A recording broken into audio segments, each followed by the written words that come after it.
who is a business wizard, and we get to have a little fun doing it. And so it's a little less formal of your standard webinars, as you can already tell. It's a little less formal. It's a little less severe. But what we're looking to do is maybe, if nothing else, smarten you up a little bit for work tomorrow without making sound a little harsh. Sorry, go ahead. So I love making my co-host laugh. I just do. Even if it's with or at, I don't care. I just love when he laughs. So there you have it, right? And that one was on the house. So what we get to do is, look, takeaways, ahas.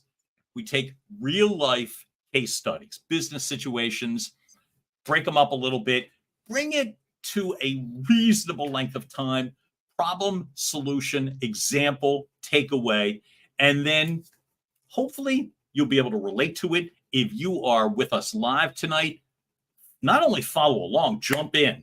Do you agree? Do you disagree? Are you for it? Are you against it? All good. We want to hear your comments. We feed off of your feedback. Weird, but I was going to say thank you. Not too shabby for an improv, but also too, this is how collectively we get to solve things. There's so many things I don't know, and I rely on the kindness of my co-host, the kindness of the people that chime in, and we all get to learn. And so whether, as I go back to smartening you up for work tomorrow, or tightening up your game, that's what we get to do. And we get to do it with real life case studies.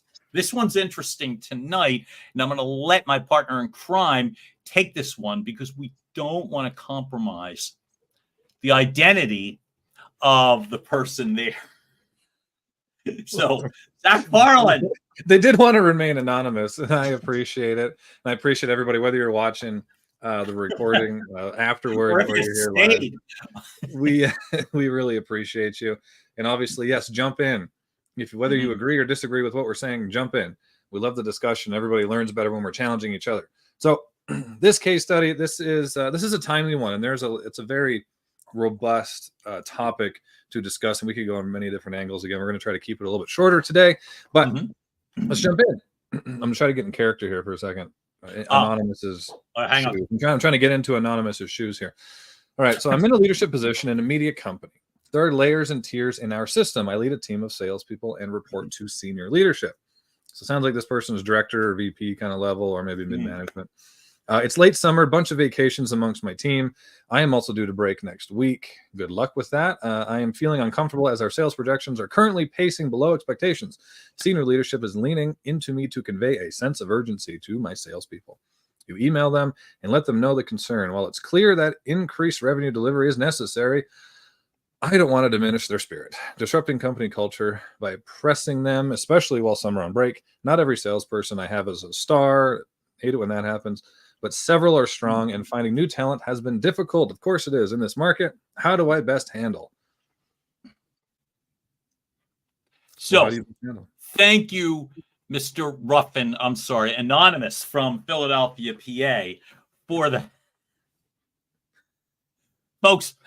I can't say that we've had a million people challenging this perspective or whatever, but I will say this. For me personally, this is an odd time of year. And I go through all sorts of mixed emotions. And so from a personal perspective, from a professional perspective, there is these end of season things, not to get all weepy and weird, but the fact of the matter is that it's like, as I get to the traditional end of summer and where I would want to, or I'm in my mind vacation mode. If I'm one of those people, like me personally, I typically took one of my vacations late in the summertime, something to look forward to. But what tends to happen is people can get squirrely. Very professional term that use there. But I say people can get weird because new seasons, new time, new quarters, new business cycles, new fiscal years, whatever. Senior leadership expects action, momentum, and immediate gratification. If you are hitting your numbers, are you hitting all the KPIs? If you're not hitting your numbers, why aren't you hitting your numbers? And what are we going to do about it? And it can get odd when your mindset is, I am mentally checked out. Some of my team is mentally checked out. Flying around long, terse emails back and forth can be lethal. But this time of the year, when people have too much time on their hands and you don't have a full staff, that can get ugly. So what can happen with these sorts of situations is, what do you do with it? What the hell do you do with it? And for me, I will give an exact example. I can think of several. I'll give you the longer version of this story another time. But here is the Cliff Notes title.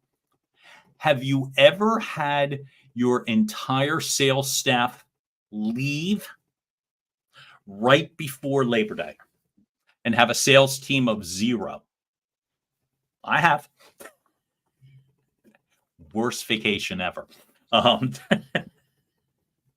And then I'd explain that to my general manager, God rest her soul. I hope that's not what took her life. But I was going to say that it was a terrible situation, or just being in a frenetic state when I was far away and getting a million emails back and forth with, what are we going to do about this? And what are we going to do about this? And 500 people are being CC'd.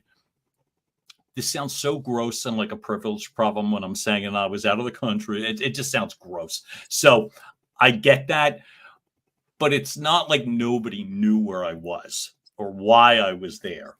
And to get 500 emails in a 5-minute window, it was just rough when you can't do anything with it. So what are my top 3 in terms of solves? Have you ever been in a situation where you have this uncomfortable feeling? And here's the key, folks, with all of this, for at least from my perspective. Always remember, you are managing up, you're managing down, you're managing sideways. This is if you've got teams of hundreds, if you've got a couple of people, if you've got a couple of freelancers, or anywhere in the middle. Nobody works in a vacuum. Nobody works by themselves. You've always got somebody up that you've got to. Your senior leadership, if that's the case, if you are senior leadership, your stakeholders, your shareholders, if you are one of the revenue generating salespeople, it's your mid managers. Everybody is looking up. Everybody. So those people matter. Managing down sounds condescending. It's not that, but it's like your direct reports, the people that you are responsible for, those individuals. That's when I say managing down. I don't mean that as a slam. I simply mean they're counting on you. So the very first thing that I suggest is never pick a side, ever. I'm just going to manage up on this one. I'm just going to worry about my salespeople. Never pick a side. What do I mean? You're not in the position, upper management typically is the one that is paying you. Your sales team are typically the ones, if it's your sales team, the salespeople are typically the ones that are generating the revenue. So you badly need them. So you've got to be able to walk a tightrope to make certain that everyone is accommodated and everyone is walking in the same direction. Remember, point 2, your primary job is that you are a problem solver. Always. No, I'm on vacation. I'll deal with that when I get back. And good luck with that. As I said, again, real good luck. Nobody's in a position to just let things go. So your job is a problem solver. Know that. Always know that. There's always multiple problems in a singular situation. So you're responsible for solving or helping to solve all of them. And as I said, be picking a side. It's a dangerous game. You need all of the teams. For me, point 3, the best approach has always been for me personally, massive action.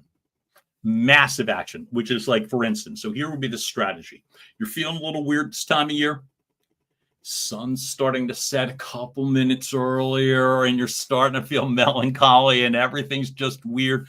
Take those opportunities, a day, an evening, plan. What exactly am I going to do next week to right this situation? What can I do tomorrow morning to make this work? What exactly are my action steps? So I'm going to give you the example. When I told you, I had 0 salespeople the day before I was going on vacation. Bye. See you soon. And I left. So the person that hired me, that was, you know what I mean, that's paying me, is like, well, what? So what I did, the only thing I could do, which is I scheduled, I still remember the number. It was 16 interviews for the Tuesday after Labor Day. One on the half hour from like 8 a.m. to 6 p.m. And there was not a break at all. There was an interview scheduled 8 a.m., 8:30, 9, 9:30, 10, 10:30, 11, 11:30. And I'm not telling you that to impress you. I was like half panic stricken, but I'm like, I got to do something here. So massive action. I'm like, I'm just going to interview everybody and hope that I can come up with at least a couple of pieces. How I knew I made the right decision. The person that had every right to be panic stricken, the owner of the station, she would keep walking by my office, and I had a little glass around my office, right? So she would keep walking by my office, and there was always a person sitting in there, and there was always a different person. You know what I mean? There was always a different person. So she knew what was going on. And she just, I remember several times she would just like nod her head.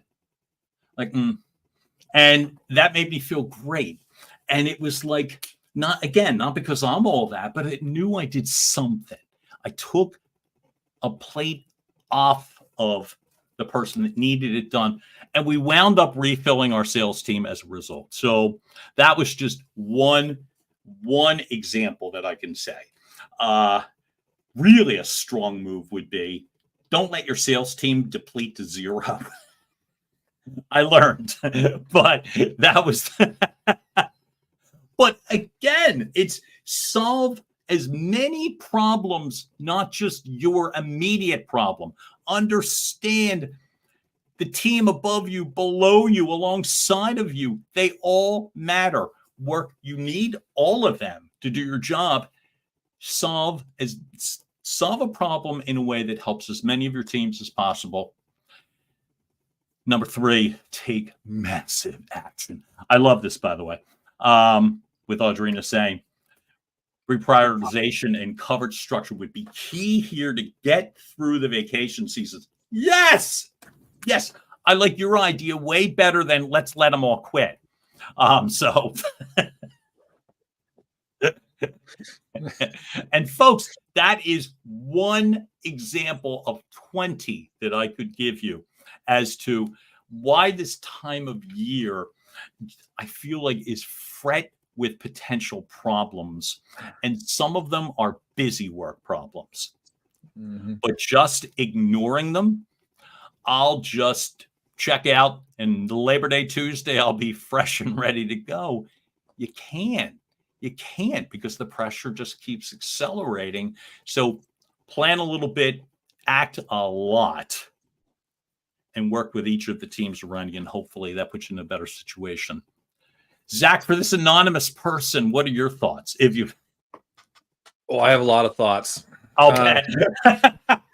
So I'm assuming that this individual's, mid management. So they're acting upon their goals are determined for them from probably some obscure forecasting that those above them probably made up, or based on their other years' growth, and doesn't take a lot of other things into consideration, like economy, markets, buying intent, a bunch of different factors, right? There's a lot of different things.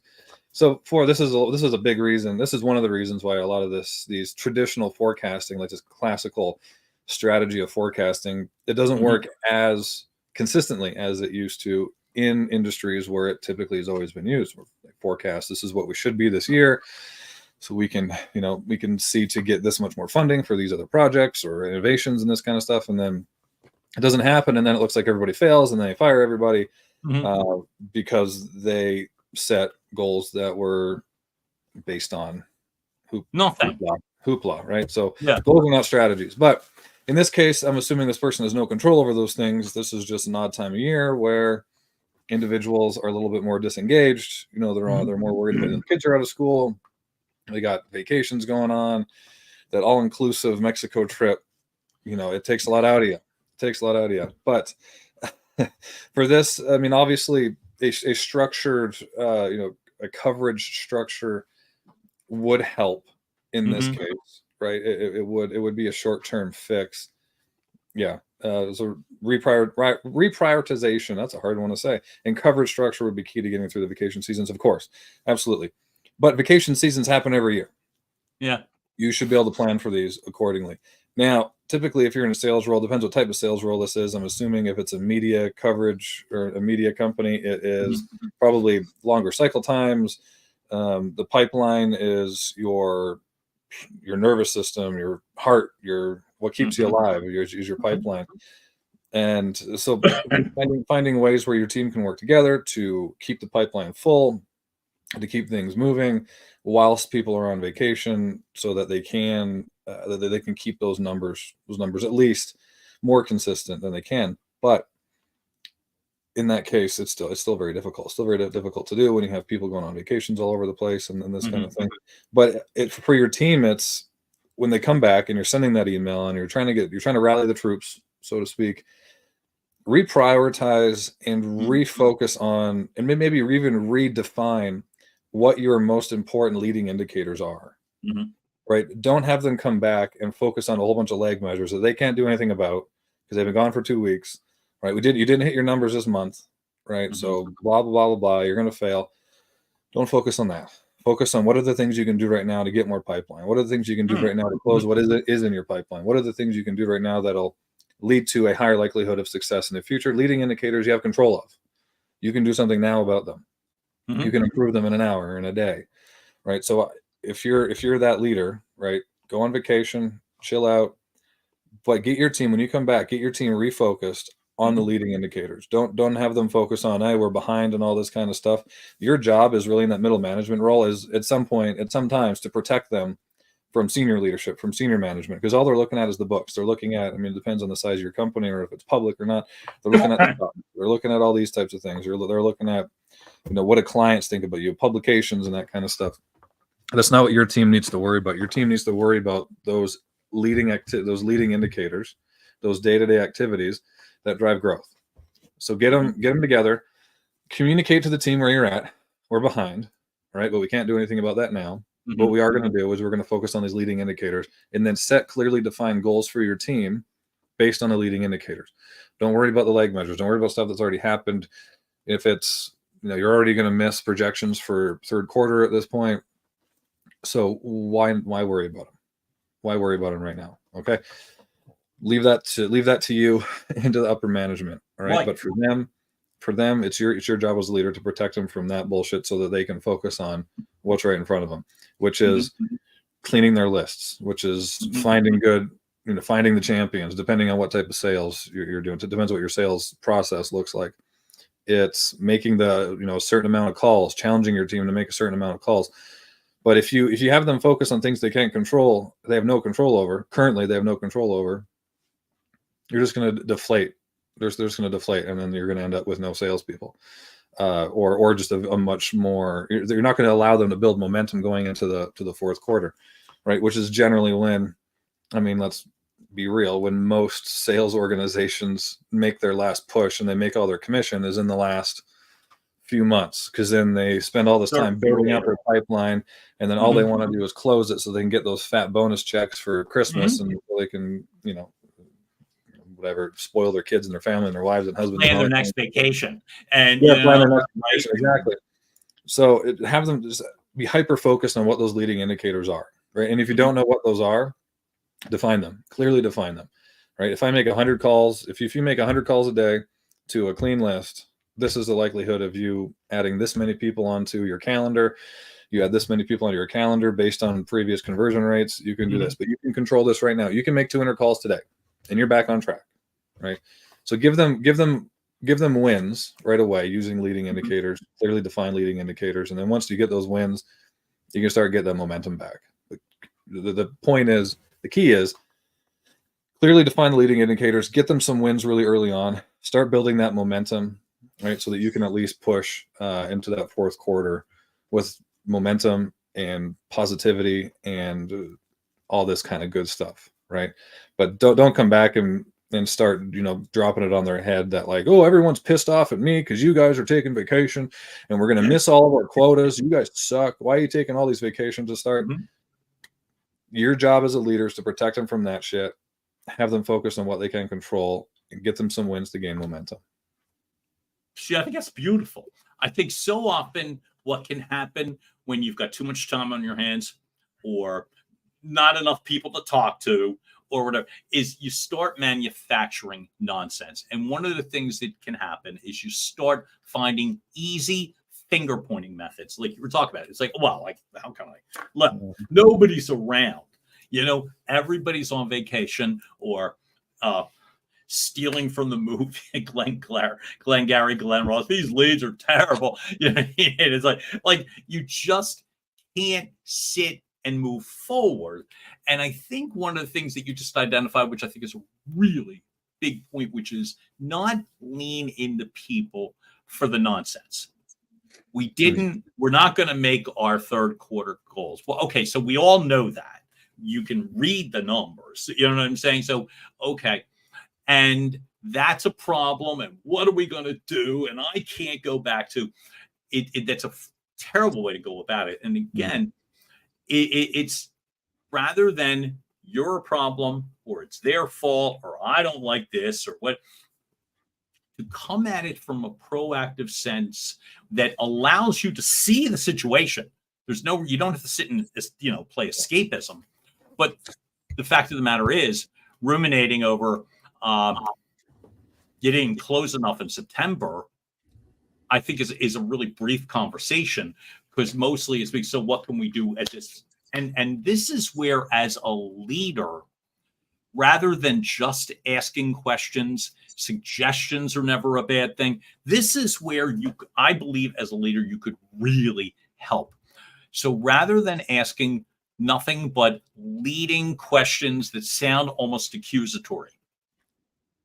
And people will do that too in the finger point. So what did you call so-and-so? Did you remember to call this? And nothing feels worse than some sort of a Captain Obvious. I know it. I know I didn't hit the number. So I've been on both sides of that. I've been at times where my numbers have been great. And there was times in the 25 years where I didn't hit every number of every time. And I don't mean that to sound arrogant, but I was lucky because most of the time I wasn't on the wrong end of those conversations, but I was on the wrong end of them a couple of times. But you know what I did? And I learned I was really good. And I say that really sarcastically. I was really good at managing upward in the beginning of my managerial career. Really good. And that has a lot of other code names too, by the way. And really bad at managing downward. So I was walking around paranoid. So it's like, oh, well, Fruity didn't hit her number. So you learn, if you're me, that's an awful strategy. It makes you feel awful as a human being. And it doesn't solve any problem whatsoever. So thankfully, I learned fast that is never going to help anybody else. So all of that is to say this reminder, every team that's around you, the team that's counting on you, the team that is counting on you and looking downward, your colleagues in the other departments, you got to be able to work with all of them. So finding ways to be like, look, while you were away, I took a look at some of the categories. Here are some categories that are making some sense for me right now. I took a look at some of the historicals from last year, and I noticed that blah, blah, blah. You could actually, if you're a leader, at least attempt to help somebody rather than point fingers at your team. Doesn't mean they have to take your suggestions. It simply means it's like, okay, this one's not just pointing fingers. So when I talked about the massive action, it's really important that it doesn't necessarily need to be sloppy or scattered action. It should be strategic action, but it doesn't have to be just firing buckshot. It just doesn't have to be. Have some proactive thought. Take the time that you have now. Plan a little bit. What exactly can we do if your numbers aren't where they should be? If they are based, like Zach, as you said, some made up prognosis from before, and you're answering to that made up prognosis, whatever the case may be, take a little time now to be like, okay, next week, in 2 weeks, here's exactly who we're going to call. Here's how we're going to do it. When I look to galvanize my team, I don't need to sound like a hard nose, but I can literally say, hey, here's the direction I want us to head. Here's the reason I want us to head here. Here's a couple of examples of things that we can do. And act as if you're in the game. Take the massive action with the team. And I will give you one more example. I remember this. This was a case, folks, the massive action part. I know, God, that sounds so Philadelphia, massive action. But I'll never forget. It was like we were low on some numbers one year, and we had regional bosses. They would come in from other cities, and I remember it's Labor Day week. Like, oh, well, I'll be in town. It was like the Wednesday after Labor Day, not the Tuesday. And in your mind, you're like, oh my God, people are just getting back from vacation. Nobody's going to be around. They want appointments. Like the regional managers wanted you to take them places. But I remember thinking, okay, that's what it'll do. And I remember lining up a insane number of appointments for them. Did it solve every problem? No. But again, people don't want to see a finger point, hide, or act as if the problems or situations aren't real. And that's why I was just going to say, incorporate all of your teams. Drive the culture that we're all going to solve this together. And then again, massive action. Buddy, on the half-hour mark, what else do you think that we could add at this point? Oh, man. I mean, well, there's one thing that we talked about a few weeks ago when solving these types of problems is you always want to solve these types of problems twice, right? You come back, you're not hitting your numbers. Okay. And do what you need to do right now to get back on track, right? Focus on the leading indicators, take action, right? Make sure you protect your team and allow them to focus on the most important high value tasks right now and get them some wins early on. But then once you're back on track, okay, well, why are we here? We don't want to do this every time somebody goes on vacation. We got Christmas coming up. What happens during Christmas? You got spring break. What happens during spring break? Whatever it is, right? You're redecorating the office, so now people get a few extra days off. There's a lot, like this could happen. There's many different variations of something like this that could happen, right? But why is it happening? Why is it happening to begin with? And if you're and again, in this example, you're probably closer to mid management type of thing. So you can't necessarily, you can't make policy changes like you could if you're a founder or something like that. However, you get these forecasts, you get the goals that are put upon you and your team, and you work backwards from them, and you try to create, like, I guess, kind of like a little mini like org chart, right? In order for us to hit these numbers, these are the conversions that we need. And then you can say, okay, this is the highest conversion that my sales team has had. This is the highest activity and conversion rate that my team has ever had. And if everybody hit these highest activity and conversion rates, this is what we would hit. And you'll see most of the time, if you do that, your team, the forecasts are off. right? It's you're way off. So you're like, okay, that means I need to hire and train this many people in this amount of time. Our average, ramp up time to hitting minimum metrics is this. So that means I need to hire 4 people, train them in 4 days, and have them hitting minimum metrics by yesterday in order to hit these forecasts. And you have a plan. It's not a good plan. We have a plan that you can then take to your superiors and be like, okay, here's my business plan. Here's how I think that we can accomplish this goal. What do you think? And a lot of times you'll see them look like, well, we can't hire that many people, right? Or we don't have the infrastructure to bring in that many high quality sales reps. Or hey, the market looks it's not great right now. We're losing out. We're already losing out good salespeople to competitors. Why do you think we can get these people in right now? You start to challenge them, but you're challenging them based off of a plan. You're challenging them based off of an introspective, thought out, entrepreneurial minded plan. And you can start making changes that way. And you can start being the catalyst to make those types of changes. And it's good for your own career, right? I'm assuming that you probably won't be at this place forever. And if you are, I mean, that's fine too. But if you got to take some control of your own team's destiny and treat your team as if it's your own little business. That would be my biggest piece of advice. Treat your team like it's your own little business. You get these forecasts, come up with a plan. What does my team need to look like? What are the conversion rates? What type of enablement do we need? What type of again, if you're depending on what type of business you are, if you're just like kind of like a closer team, okay, here's the leads that we would need, here's the MQLs that we would need, the number of MQLs we would need. Yep, average cost per sale, and right. So yeah, and come up with that plan. What does it need to look like? Come up with that business plan to ideally or hopefully accomplish the goal that was put upon you from senior leadership. And again, you'll either be a catalyst to make some changes in how you're forecasting and setting different types of expectations, or they'll help you get the resources that you need because you have a well thought out plan. So they'll get you the enablement, they'll get you the hiring budget, they'll get you a hiring manager, whatever it is. Or they'll be like, oh, we didn't think this through, which is most of the time. They might not admit it, but that's most of the time, especially if they're using these traditional forecasting methods of placing expectations on certain sales teams. Then they'll be like, oh, this isn't working. We need to figure out another way to do this. Let's adjust your expectations. Let's adjust your goals, right? That doesn't mean you take your foot off the gas when they do that, by the way. You do the same thing. Okay, I have a new goal. What's my game plan? What does it need to look like? What does the org chart need to look like? What does my team need to look like? What are the conversion rates and activities that they need to be doing? What are the leading indicators? And then work backwards from there. But again, solve the problem now. Give them some wins, right? Focus on what they can control. You protect them from the bureaucratic bullshit from up there. Yeah. And then come back. Okay, what is the plan? What does my organization, what does your team need to look like to accomplish the goal?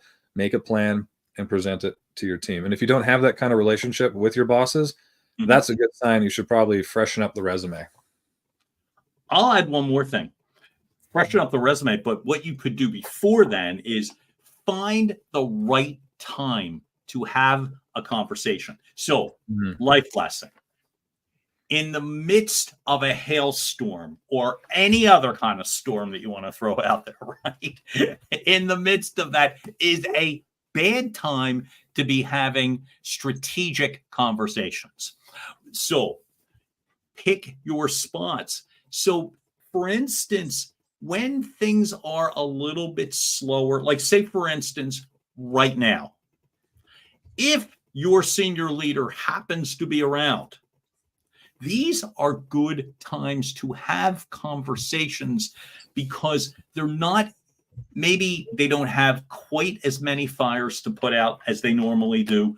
Do not barge into an office. I think it's common sense, but don't barge into somebody's office when they're in the midst of 50 things and phones are blowing up, and then you're going to need to have some heavy conversation. But when the right time is. Early in the morning, late in the day, early evening, when it's a little bit less frenetic, have the conversations that demonstrate that you can be a catalyst and help them. Because there's nothing more refreshing than when somebody is offering help. And folks, if you're the leader and people are counting on you, say, for instance, I come from a career in sales, so I keep leaning on that same direction. But any department, it works, which is salespeople, any person, so appreciates when somebody is going to bat for them, because it doesn't happen all the time. It doesn't happen all the time. So you don't have to win every fight. You don't. But you just have to demonstrate that you're going to fight every fight and not roll over. And so have the fights, have the strategic conversations, lay down the game plans when you're in a position, when the message can actually be received. You know, and so if there's downtime, that's the time to have the conversations. That's the time to plan. That's the time to drive culture. So when it is full steam ahead, you don't have to think so much. The message is already, in essence, you're just reconveying a message that's already been done. And as I said, allow every team matters, and make sure that you're fighting with and for all of them. And who knows? Then maybe post Labor Day, you wind up having a great September.